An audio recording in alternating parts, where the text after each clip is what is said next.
최대 공약수 구하기. 얘들아, 최대 공약수 구할 때 우리가 제일 잘하는 게 어떤 거지? 공약수로 나눠가는 방법이에요. 그래, 첫 번째 나와 있는 게 나눗셈으로 나누는 방법하고 나와 있죠. 자, 방법 1번. 첫 번째 방법. 우리 교재에 나와 있는 수들을 한번 최대 공약수 구해가 보죠. 12와 18에 대한 최대 공약수입니다. 12하고 18. 자, 이게 제일 만만하고 여러분들이 제일 자주 접해봤었던 최대 공약수 구하는 방식이죠. 12와 18을 둘을 동시에 나눠 떨어뜨릴 수 있는 공약수로 나눠 갑니다. 얼마로 나눌까? 그래, 뭐 2, 6, 12, 2, 9, 18. 그 다음에 또 6과 9를 동시에 나눠 떨어뜨릴 수 있는 거 3, 3, 2, 6, 3, 3은 9. 그때 나와 있는 요 몫이 뭐가 될 때까지? 서로 소가 될 때까지. 최대 공약수가 1뿐인 두 사이의 관계가 될 때까지.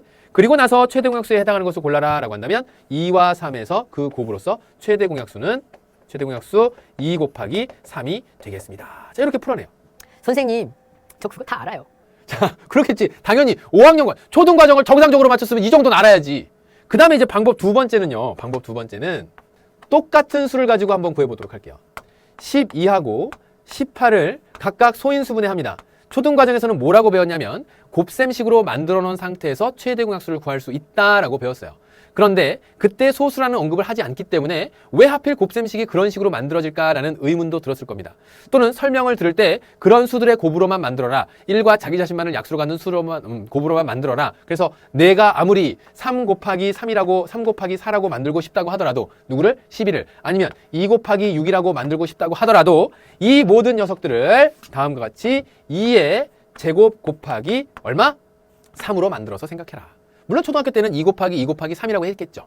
그렇지. 자, 그 다음에 18 같은 경우에는 2의 2 곱하기 3의 제곱이라고 배웠을 겁니다. 물론 2 곱하기 3 곱하기 3으로 만들어 놨겠죠. 자, 근데 이때 이제 주의해야 될 점은 뭐냐면 이렇게 만들어 놓고 나서 최대 공약수를 구하라고 하니까 이제 어감상으로 최대예요. 뭐가 커야 될 것 같아. 그치? 이제 어떤 내용이 자꾸 커져야 될 것 같은 그런 느낌 때문에 공통되는 소수인 인수를 골라내는데 그 중에서 최대가 돼야 되니까 자꾸 큰 지수를 갖는 것으로 손이 슬금슬금 가려고 한다면 잠깐만! 멈춰봐요. 무엇을 얘기하려고 하냐면 우리는 뭘 찾는 거예요? 공약수를 찾는 거예요. 뭐라고요? 공약수. 다시 한번 공약수. 최대 공약수 찾는 거예요. 약수. 약수 찾는 거니까 두 수를 동시에 나눠 떨어뜨릴 수 있으려면 공통인 소수인 인수 중에서도 약수를 구하고 즉 둘을 나누어 떨어뜨릴 수 있는 가장 기본이 되는 것으로 갖고 있는 거. 공통적이면서 어떤 기본이냐? 2의 1제곱. 지수가 낮은 걸 골라내는 겁니다. 공통되지 않는다면 쓰지도 않는 거예요. 어디에다가? 최대 공약수에다가. 그러니까 지금 나와 있는 2와 2의 제곱 중 공통되는 소수인 인수 2에다가 지수가 낮은 것 2. 곱하기 그 다음에 3과 3의 제곱이 공통되는데 공통되는 소수인 인수에서 지수가 낮은 거 3. 그래서 최대 공약수 얼마? 2 곱하기 3 해서 6이 나옵니다. 그 얘기죠. 이렇게 해도 6이 나오고 이렇게 해도 똑같이 나와야 되겠죠. 그러니까 최대 공약수를 구하는 방법은 이 두 가지 방법이 있는데 어떤 때는 이 방법이 편하고 어떤 때는 이 방법이 편하기도 해요. 그렇겠지. 그래서 큰 수가 나온다거나 그랬다면 아무래도 소인수분해 하는 게 좀 더 빠를 수도 있을 거고 뭐 나는 큰 수가 나와도 공약수로 나눠가는 방법이 편해 라고 한다면 그 방법을 써도 되고 우리 제자들은 하나만 아는 걸 가지고 전부 다 알았다고 하지 말 것. 어떻게 하라고? 두 방법 모두 다 기억해 둘 것. 그래서 이제 최대 공약수를 다음과 같이 이렇게 소인수분해를 이용해서 구해갈 수 있답니다. 물론 이러한 내용들을 이제 거꾸로 추적해서 찾는 문제들도 나와요. 최소공배수에 관련시켜서도 등장을 하게 되고 근데 이제 오늘은 최대 공약수에 대한 기본적인 내용들을 공부하는 시간이니까 그 내용을 바탕으로 해서 이렇게 접근을 하죠. 자, 확인 2번은요. 두수 2의 제곱 곱하기 3의 세제곱 곱하기 7 그 다음에 2의 세제곱 곱하기 5의 제곱 곱하기 7의 제곱에 뭘 구하라? 최대 공약수를 구하라. 자, 이렇게 이제 소인수분해가 되어 있을 때는 2의 제곱 곱하기 3의 세제곱 곱하기 7 이렇게 되어 있고요. 그 다음의 수는 2의 세제곱 곱하기 5의 제곱 곱하기 7의 제곱 이렇게 돼 있어요. 최대 공약수를 구할 때는 최대 공약수이기 때문에 두 수에서의 공통된 소수인 인수가 있는지 없는지 확인하고 그래서 공통된 소수인 인수가 있군요. 2. 그러면 2 하나 찾아내놓고 나서 그것 중에 지수가 어떤 것? 약수이니까 지수가 작은 것. 그래서 2의 제곱 이렇게 정리합니다. 3의 세제곱이 첫 번째 수에는 있지만 3에 관련된 소인수는 두 번째 수에는 없으니까 3은 쓸 필요가 없을 것이고 그 다음에 5의 제곱은 두 번째 수에는 나와 있지만 5에 관련된 소인수가 첫 번째 수에는 없으니까 5에 관련된 수도 적을 필요 없을 것이고 공통되는 소수인수 찾았더니 또 7이네요. 그죠? 곱하기 7. 그 중에서 지수가 낮은 것. 왜냐면 공약수이기 때문에. 그래서 7 해서 제곱과 1제곱 중에서 7로 2의 제곱 곱하기 7이 최대 공약수가 되겠다. 그래서 정답은 2의 제곱 곱하기 7 이렇게 해서 확인할 수 있도록 합니다. 그 다음 나오는 예제 같이 보도록 할게요. 자, 예제 2번. 두수 32, 48의 공약수의 개수를 구하라 라고 하였네요. 자, 이 문제요.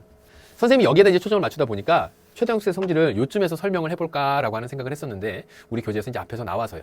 32와 48의 공약수의 개수를 구하라 라고 한다면 여러분들 제일 처음에 드는 생각은 뭘까요? 32의 약수를 구할 거야. 48의 약수를 구하겠죠. 그래요? 그러면서 공통인 약수를 체크할 겁니다. 딱 초등학생이 그렇게 해요. 그런데 초등학생들도 공부를 한 친구들은 그렇게 하지 않죠. 최대 공약수의 성질을 통해서 일단 32와 48의 최대 공약수를 찾습니다. 여러분들이 가장 쉽게 하는 방식인 공약수로 나눠가는 방법으로 가보죠. 얼마? 4, 4, 8, 32, 4, 1은 4, 4, 2, 8, 2, 2, 4, 8, 2, 6, 12. 다시 한번 2. 그럼 너 얼마?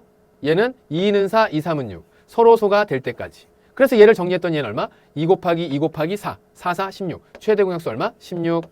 이렇게 구했어요. 자, 이제 이렇게 구한 다음에 그러한 공약수의 개수를 구하라 라고 했으니까 차라리 이제 공약수를 찾아라 그런다면 16의 약수가, 즉 최대 공약수의 약수가 무엇과 무엇의 32와 48의 공약수입니다. 그래서 16의 약수를 쭈루룩 찾아서 그걸 적으려고 한다거나 아니면 공약수의 개수를 구하라고 했으니까 그걸 적은 다음에 16의 약수를 쭉 적은 다음에 뭐 있니? 1, 2, 그 다음에 4, 그 다음에 8, 16 이렇게 해서 하나, 둘, 셋, 넷, 5개 하고 답을 5개 딱 이렇게 적었다면 우리는요 배웠어요. 뭘 배웠니? 약수의 개수를 구하는 걸 배웠습니다. 선생님이 사실 원했던 건 그 부분이에요. 지금은 간단한 숫자인 32와 48이 등장을 했지만 숫자를 조금 키운다거나 약간 복잡한 숫자들을 정리해서 문제를 출제를 하게 되면 그런 공통인 약수를 구하라고 했을 때 여러분들은 지금 나와 있는 16을 이렇게 16을 2의 4제곱으로 소인수분해 해놓고 나서 약수의 개수를 구하라고 한 거니까 최대 공약수의 약수의 개수면 바로 그 지수에다가 1 더한 것만큼 해서 5개로 찾았으면 또 앞서 배웠었던 내용을 한 번 더 활용할 수 있는 기회가 되었겠구나 이런 이야기를 하고 싶었던 거죠. 됐니?